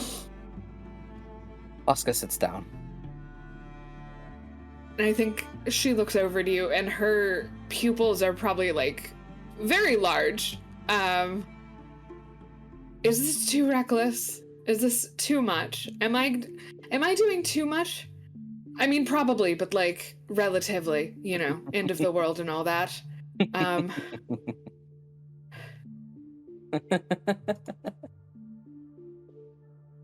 You want my honest opinion? Yes, regrettably. You are doing an awful lot. But after knowing you for what feels like forever with these loops, that seems just like you. If that makes sense. I suppose it does. I do understand where Mercy is coming from. Yeah, I don't. She kind of like fixes herself, positioning before your gaze. No one should see their love cut down like that. Was it bad? Yes. How bad? Horrifying. And Sitlali just kind of stares off in the direction that Mercy walked. Mercy's not trying to be difficult. I understand her feelings. I don't want to be doing this to her, but I think I have to. I know. You're doing it for Oka, aren't you? For Ndake, yes. Obviously. That's what we're all doing here, right? Voska... Sitlali, you can tell. Voska is questioning in her mind whether to say this or not. There's this look of calculation. I did not save you for Ndake. Why did you? Because when someone is lost, it is not just them who is lost. It sends out a ripple across ponds and rivers of time. Mercy would be hurt. Oka would be hurt. Dewey would be hurt. I would be hurt. You are, as I've said, an individual of boundless potential. You matter. And the ripples and effects that you will have upon this world and everyone in it, boundless. I mean, I'm no paragon, but like, yeah, I kind of matter, I guess. You do. You may not be a paragon, but you are going to save one.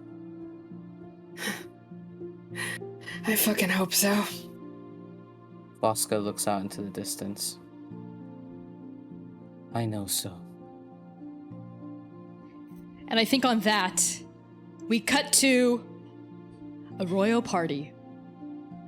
Oka and Dewey, the two of you, have followed Mercy's trail up the hill of Kinongbo, up past the abandoned, shuttered residential buildings, as well as shops left to close in anticipation of Adolin. And you fall. It's not difficult to track Mercy. She sort of leaves a trail of destruction in her wake. You just have to follow people who've been shoved to the ground, food stalls that have had meat skewers stolen and taken from, like big, like greatsword cleaving areas of when you literally just cleave through a small stage and like threw a puppeteer to the ground and whatnot. Not hard to follow Mercy. She radiates passive destruction, I think. So I think we find the two of you under like a beautiful like archway strung with these like crimson paper lanterns and all these nobility of Jukai just milling about this garden, beautiful koi fish swimming in translucent ponds, right? The sound of music ringing out from elevated stages, and the two of you are framed under this entryway. I think if it's okay, Oka will have started talking to Dewey kind of on the way up to the garden party. And I think they're maybe like walking in silence for a few moments before Oka kind of gives a sidelong look at Dewey. And I think trying not to look at him specifically, they just kind of start talking.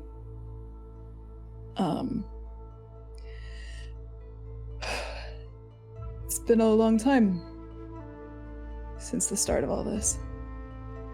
I mean, it's been like 12 hours? No, I mean, since we met Dewey. Oh. Yeah. Feels like a long time. It does. You're different. I'm different. And it's not just the, Inoka gestures vaguely. The wings. You don't really believe, the Shuhai's, your broken stuff, right? I don't know. I wonder if the real question is whether it matters if I'm broken or not. Who cares? Maybe I am.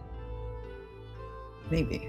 I mean, we've all had a lot of stuff happen to us, I feel like, that we didn't have much of a choice in. But I think it matters what you want now. I think I've always wanted this. Is that weird to say? Maybe when we first started all this, but no, not anymore. It's funny, I for a long time thought that in order to protect someone, you had to leave them. Because when I look back on everything, all I see is the monstrous parts. All I see is Atalanta dying whenever I look at Voska, just because we were close to her. When I look at Jiran, all I see is Ravi, the pain in his face whenever he thinks that I'm not looking at him. I don't know. Sometimes I wonder if the gods make us more monstrous or less. I mean, I don't think you would have had these people die if you had your way. And I mean, what everyone's been telling me is all that getting a god does is make you more capable of like enacting your will. This is a convoluted way. I'm not doing a good job convincing anyone here, huh? You know, Dewey, sometimes I don't really even need you to try to convince me of everything. Sometimes just looking at you makes me think that we'll be okay. That's super touching. Also very strange given what we've all been through, what you've seen from me. I know, and you're still alive, Dewey. How the fuck is that possible? And Oka kind of like stops in the crowd. You're alive. You're powerful. You're smart. You're a paragon. So am I. Yeah, you tell me. You're one to speak. How the fuck are you still alive? How are you still alive, Dewey? How are you still alive? How are you alive? Because I brought myself back to life. Hell yeah, you did, huh?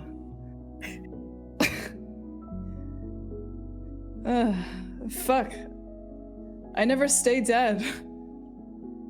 Maybe that's a good thing. Maybe you can use that for good. I missed you a lot.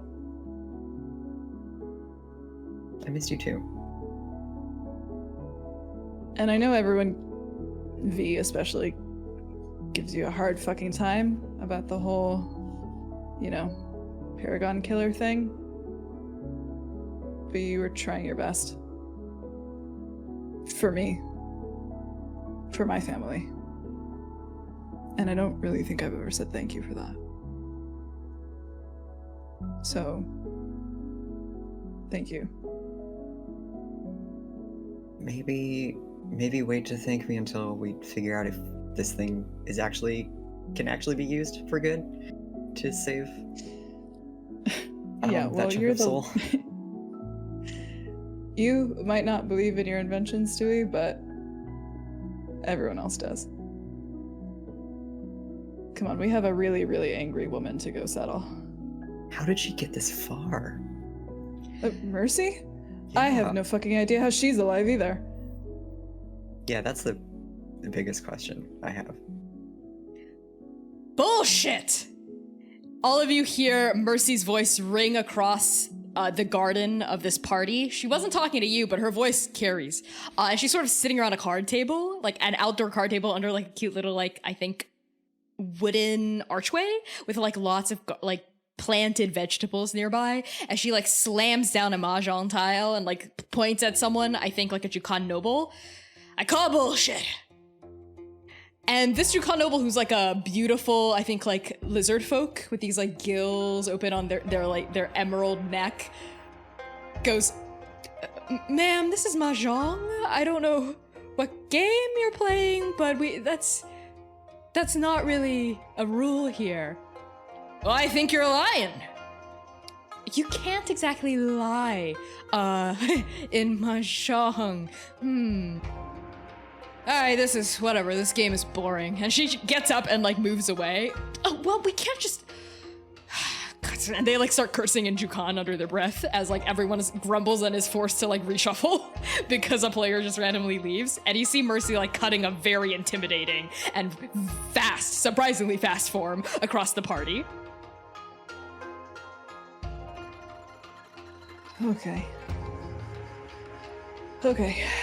And I think Oka also strides into the party like they're supposed to be there. Is my horrible stepbrother here too, Connie? Absolutely. Your stepbrother is exactly where you found him the first loop. He is sitting, I think, at a little 2-player sort of shogi table, facing off against Zephyr. He does not seem to have noticed you or Dewey yet. I think Oka tries to cut a beeline through the party toward Mercy, And just like as soon as they're up on her, they just kind of like grab part of her shirt and start dragging her toward the shogi table. Hey, who the fuck Play a are... game? Oka, Come let me on. go. Oka! I said let me go, I'm not in the mood. Do you want to play a game or not? Like a real one? Okay, fine, but just a game. It's just a game, fine. And she like lets herself be pulled. And I think Oka just kind of sits themselves right next to their brother, like at the shogi table, and like gestures for Mercy to sit on the other side. And I was like, Dewey, pull up a chair, will you? No, that's the guy that is obsessed with me. I don't want anything. Well. And Oka makes a face. If it isn't you, Oka. Back again, what'd I tell you about this little quest of yours being futile? Don't think I didn't see the Tarask last time. That was a nice addition. How's your heroism going? Going fine, thank you for asking. Will you reshuffle, please? Prince Moore. Zephyr cuts in, right? This peregrine falcon-like Aarakocra raising their, eyebrows, but taking this all in stride, like very graciously. To whom do we owe the pleasure? And like addresses the rest of you. Prince Makoya Hien. Pleasure. Makoya Hien, now that is a familiar name. Ah, the Exile. Ah, the Exile. Shuffle the cards. Zephyr looks back at Prince Samol, who just like gestures like a hand, waves it kind of dismissively, and as you wish. And Zephyr starts like, I think, shuffling like the shogi tiles like back across and starting to deal them like on one side of the board to the other side of the board. Cause it's basically like Japanese chess. So there's like one side and the other side. Mercy sits down. He smiles at Mercy, sort of like his eyes glancing over her huge scars, like her eye patch. Like she does not look like Jukai nobility by any stretch of the imagination. Like people are starting to stare. And you must be perhaps a retainer or a mercenary or a sellsword attached to the gracious princes. My name's Mercy, leader of the Hounds of Mercy, kid. Careful how you address me. I'm also a prince. Isn't that right, Prince Hien? I am Lady Mercy. The Hounds of Mercy are, of course, a clan of Kirtal, and I am a lord. I'm a lord of that clan. Yes, that's me. Lord of bullshit. Mercy. Shut it! And she stomps on your foot under the table. Oh, I wasn't aware that leaders of clans in Kirtal called themselves lords. I thought that was just in Jukai. I believe they called themselves Agons, but I'm not Kyrian. Perhaps I'm mistaken. And you are? Turns to you, Dewey. Dewey is standing 10 feet away from the table trying to shuffle himself behind a stone lantern. Make a dex save. The high? 23. Okay, you know what? I'll roll for it. I am the shape and size of the lantern. I'll roll for it. Hold on. Okay, you can have it. I think as you try to shuffle behind this lantern, like a group of like puppeteers come by and they don't even notice you. They start to try to like, if you had not saved, you would have been pushed by these puppeteers into Zephyr, I think, like who sat at the shogi table, but you managed to maneuver yourself around them as they just sort of like separate the two of you. Oh, I didn't quite catch that. What was your name? Is that Aarakocra with you? Yeah, I think you should actually maybe go see if he needs anything. Yeah, This is he's more of a servant. three-player situation. Come here, Clown Quirk. Likes to be called Clown Quirk, as is his role as my servant and personal entertainer. Dewey shoots both of them a very dirty look, and straightens himself up, brushes off his robes. He's like, yeah, Dewey is fine. I'm not the clown. I'm the retainer. I'm the mercenary. Oh, you.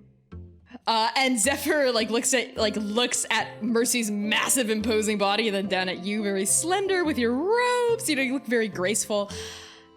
Yes, that makes immediate sense to me.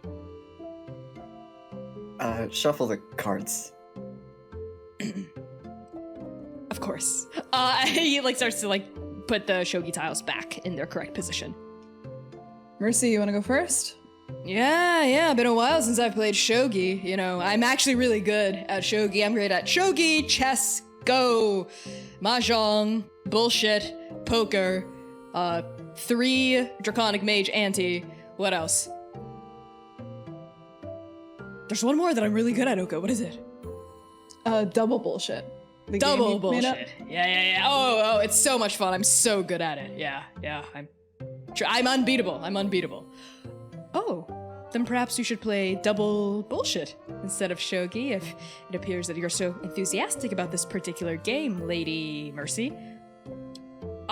You know what? Yeah, I have the deck that I usually use for it right here, too. You know, let's just take these. And she, like, just shoves the shogi tiles off of the table and pulls out an obviously, like, trick deck of cards, from her belt. She corks it open and, like, starts, like dealing everyone cards. Now, the good thing about this is everyone gets to play, so no one's left out. Even you, Quirk, even you. What does that mean? Oh, it's just that we usually don't let him play in our games, you know, because he's fond of cheating. He cheats all the time. So watch him. That's the guy you should watch during this game. Mm-hmm. The name of the game is Double Bullshit. There's no amount of cheating involved? Well, I mean, it's only how much you can get away with. Know what I mean? Come on, Oka. Come on. Mercy, we all know that you're technically not unbeatable in double bullshit. I am the consecutive 7-year winner of double bullshit. You have never beaten me in a single match. Mercy, you shouldn't lie in front of our new friends. Friends? Remember that one night just outside of Rosso? In Badlands? That one doesn't count. I thought we both agreed that one absolutely did not count. No? No. I think that would really only make your 7-year consecutive streak 3 years. Oof. Well, I'm gonna call double bullshit on that because you see, the technicality of that situation was, well, I was angry at you, so I wasn't double bullshit, playing Mercy? in my right mind. Yeah, I'm calling double bullshit on that. And that's the You're gonna game. call double bullshit right now. Good game, and I think everyone. it escalates.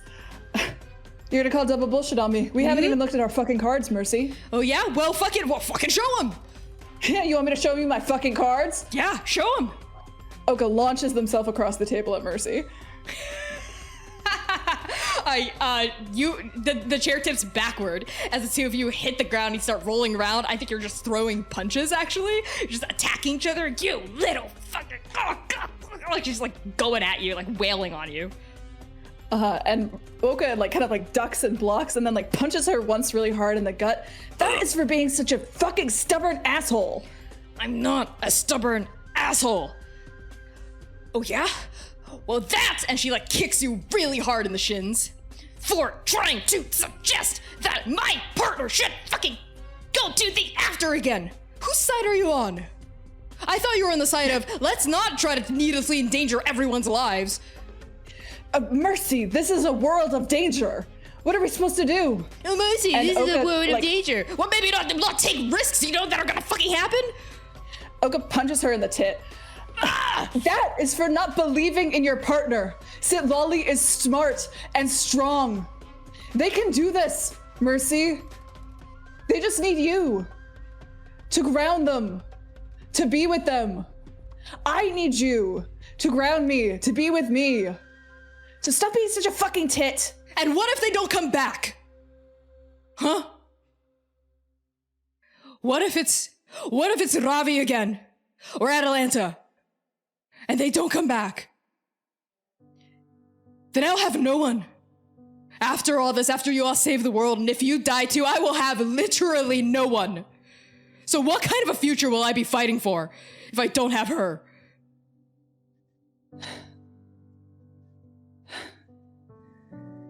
And Oka kind of like breathes, kind of like swings one more at her, but it just kind of like bounces off. And they just kind of like lean forward and bury their head in her chest. and like hug her kind of like low around the waist. I'm not gonna let that happen, Mercy. I won't. I promise. Please, please. Please. Trust me. I can't lose her either. Please.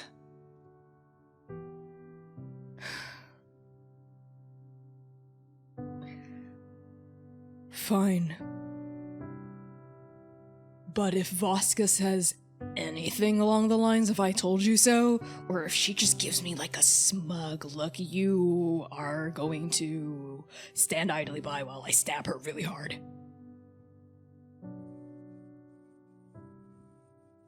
Deal. Just once. I just want to get a really good stab in. You don't have to quantify it. I said deal. Good. Alright, fuck. Alright, let's regroup. Prince Moore, it was great to see your shitty little face again. Huh. So you haven't given up then? What? Okay, you're gonna go, charge up there, try to save the world again? Yeah. Yeah, I am. And I'll keep trying. As long as it fucking takes. Why? I have no fucking idea. But I think I have to. Because I want to. That doesn't make any sense. Because that's the kind of person I want to be. Sagu said I get to choose. Well, I'm choosing. I'm not stopping. I'm not stopping till it's done. Well fucking said, Oka. Come on, Dewey. Let's get out of here. This party fucking blows. Yeah, they always do. Put up an ice wall next time. It's cooler that way. Don't fucking tell Voska I said that. Either of you. I make no And promises. Dewey, good What was first that, game Dewey? of double bullshit. Hold on, Oka. Yeah, What do they always end like that? I thought I heard some snark. Was that snark, Dewey? Did you call me a clown? I did. I did call you a clown. It's okay. Hey, well, you don't have to take it so personal. They'll forget about it the next time the cycle wipes over. Well, Prince Moore won't. Yeah, I super care about. That's the one I was embarrassed in front of. How much time do we have left? Not a lot. Come on. We've dallied enough. Says Mercy, even though she's the one dallying. And she's gonna like sling an arm around your shoulder, Oka, and despite what you might want, she puts a hand around your back and like pulls you along as well, Dewey, and the three of you set out away from this party. And like as the three of you disappear through the crowd, Prince Moore and Zephyr just sort of sit there with all the tiles. I think Mercy left her cards behind. Like just everything's just like flown all over the place, and Zephyr picks up a couple of cards, sees that they're all fakes, you know, like doubles of like several, and there's like several that are clearly marked in marker to like, you know, indicate which is which. And Prince Moore just goes, who the fuck is Sagu? And Zephyr, like after like looking at the cards, lowers them and goes, you know, I don't think Dewey was a clown. And we pan back to where Sitlali and Voska are, as they wait for Oka, Mercy, and Dewey to come back. Just doing a full soul physical right now, just making sure everything's intact. Pacing told you- around. I feel fine, relatively. What even is fine at this point? I'm fine, Voska. It's gonna be fine. I'm just making sure because I quite literally snatched you from the river of fate. And it's like you can feel like a very gentle tug at your at like this really beautiful like rainbow opalescent like tether, and it's like, and also they're taking a little long, and I'm making sure nothing else goes awry. You seem fine. So, question. How I got eaten by a Tarask, and then I woke up and we were in the past? Not eaten, bitten, and tossed aside, but yes. How did we get there? Was that Jukai? Did Jukai send us on some... It was Oka.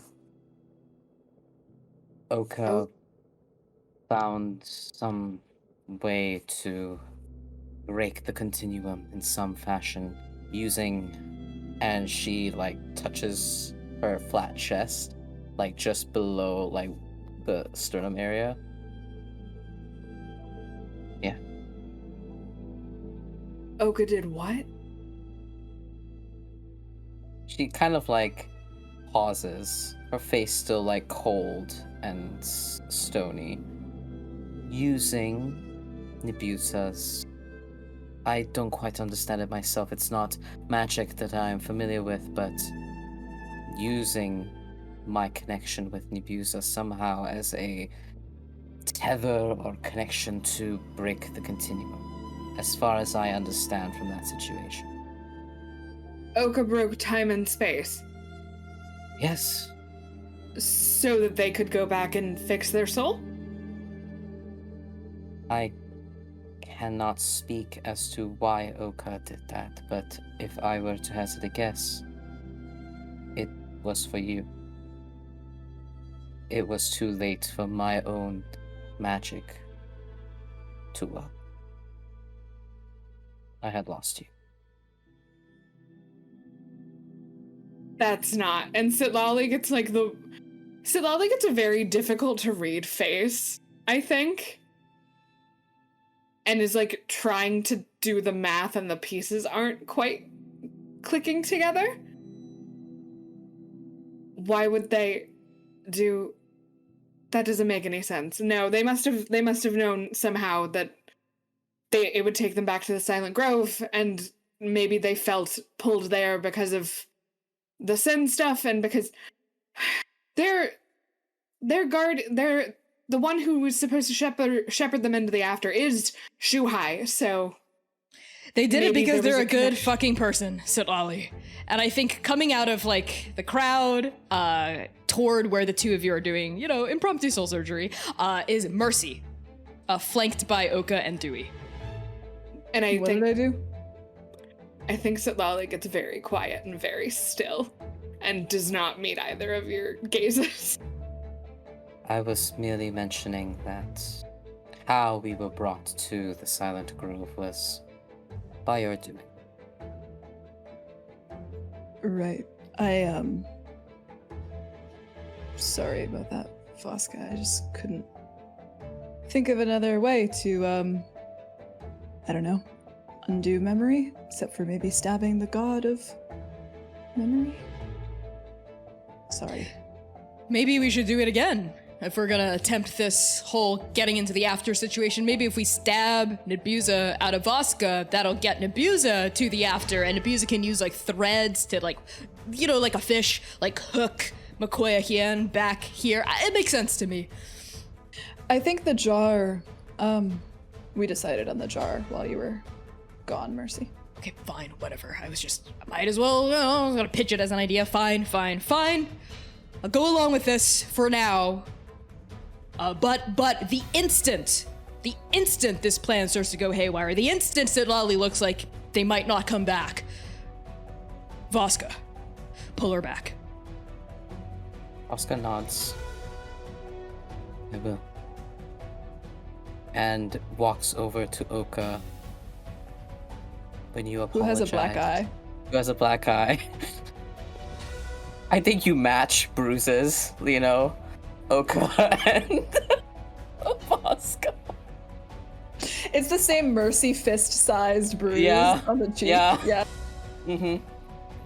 Trying to do something gay and cute. Hang on.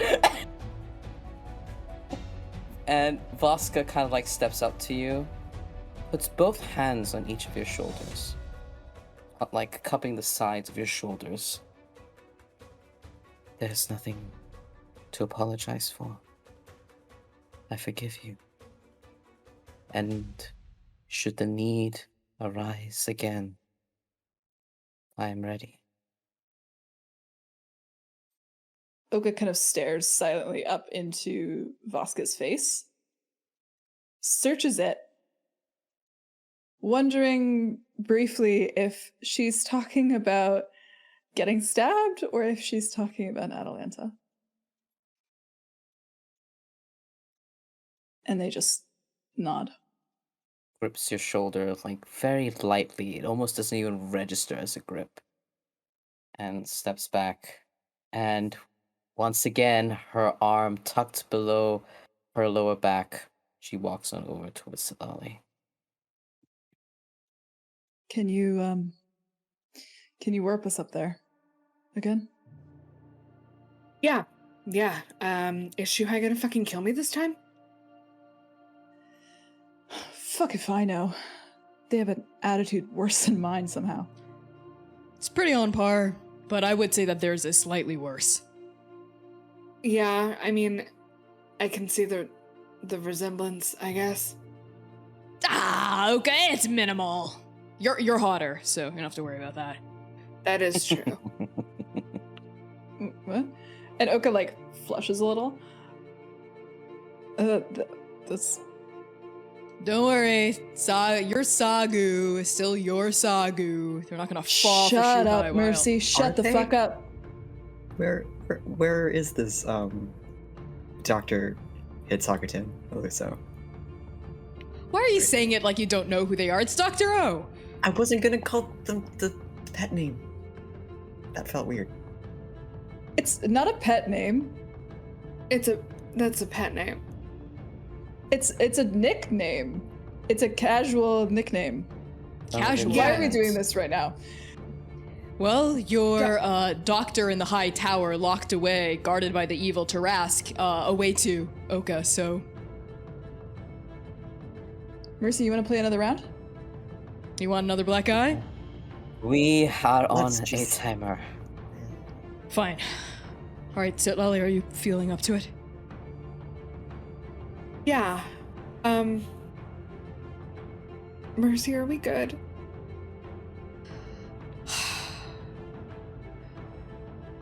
We're good. We're good. I want to talk with you, but not. This is priorities, other priorities. But we're good. Okay, I trust you. I believe in you. Okay. Yeah, we'll talk. Yeah, and they just kind of start drawing out the sigil that they need to cast Plane Shift. They are trying to target more specifically the top where Jukai is, so that we're not 300 feet away again, because this has happened twice now, and they've seen, and they're no Tarasks, please just please let enter. Okay, give me a d20 roll plus 3, because this is your third loop. May I cast guidance to help Silali? Yeah, sure.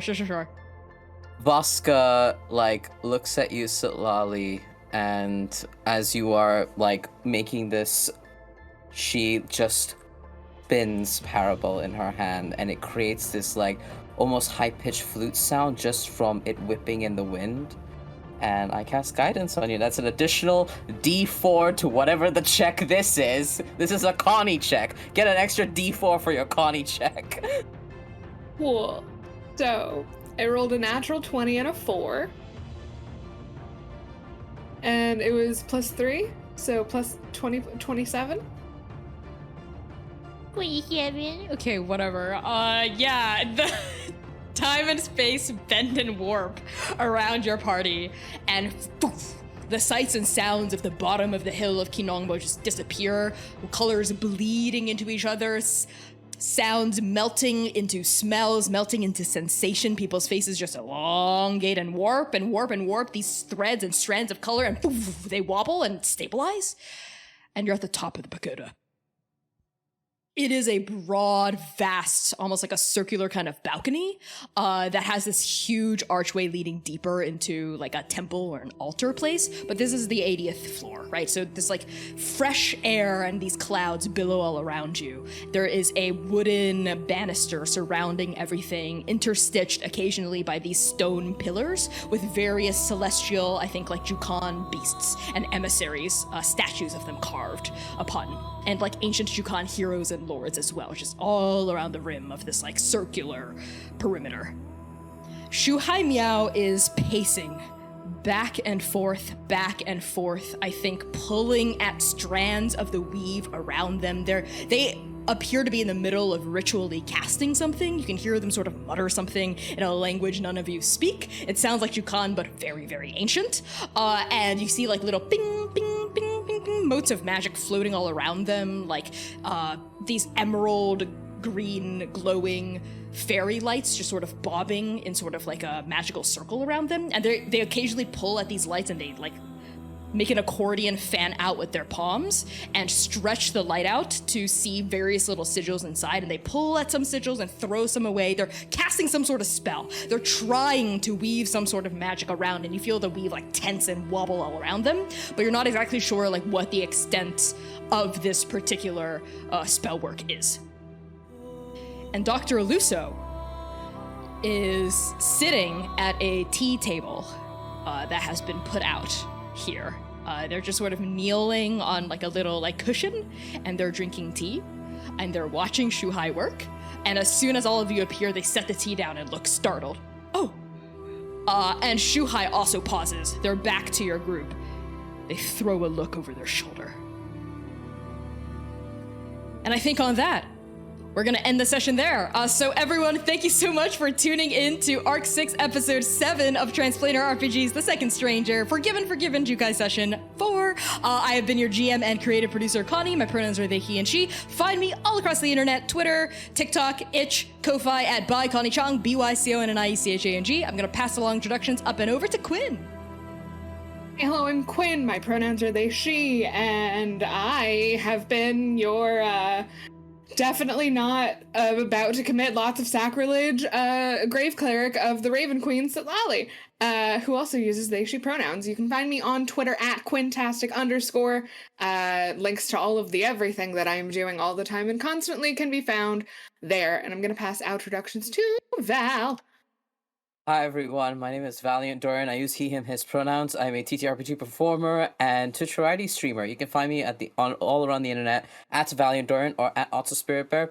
Good luck on that lovely treasure hunt I've just set you out on. I've had the distinct pleasure of playing Voska, the Paragon Nebusa, and College of Spirits Bard, who is coping appropriately to the situation at hand and doing her gosh darn best, who uses she, they pronouns. And I'm going to pass outro introductions over to Max. Hey, I'm Max. My pronouns are they, them. I've played Dewey, the fool jingled miserably across the floor, Cork. You can find me on Instagram, Twitter, TikTok at Starchmonger, and you can find my sewing business on Instagram and Etsy at Stitchmonger. And I'll pass it to C. Hey y'all, my name is C. I use they, them pronouns. You can find me making very trans, very gay art on the internet at PieSharpArt, along with doing other tabletop things. I am now playing in a really great Vampire the Masquerade game over on Gehenna Gaming, so check that out. It's a lot of fun. I play very unhinged characters. Speaking of very unhinged characters, you can find me here playing Oka Hien, they, them, and also Makoya Hien, they, them, and also the little monster that lives in my soul, they, them. Are you sensing a theme? So check me out there, and I'll pass things back to Connie. Fantastic. So make sure to tune in next week, Saturday at 5 p.m. Pacific, 8 p.m. Eastern, 7 p.m. Central for the next installment of The Second Stranger with the Morosi group. I promise you it is going to be truly unhinged as well, just like all of our midpoints are for both of our parties. We'll see. Yeah, just tune in. It's going to be truly off the hook. So we're going to raid someone really awesome right now, no doubt. Give them a follow if you like their stuff. Say Transplanar sent you, use the raid message in chat, just rep the brand even if you have to lurk or hop off right after. Say Transplanar sent you, and it's really nice, and it lets them know that we love people in the community. So we will see you all next week. Take care. Shbijo, bijo.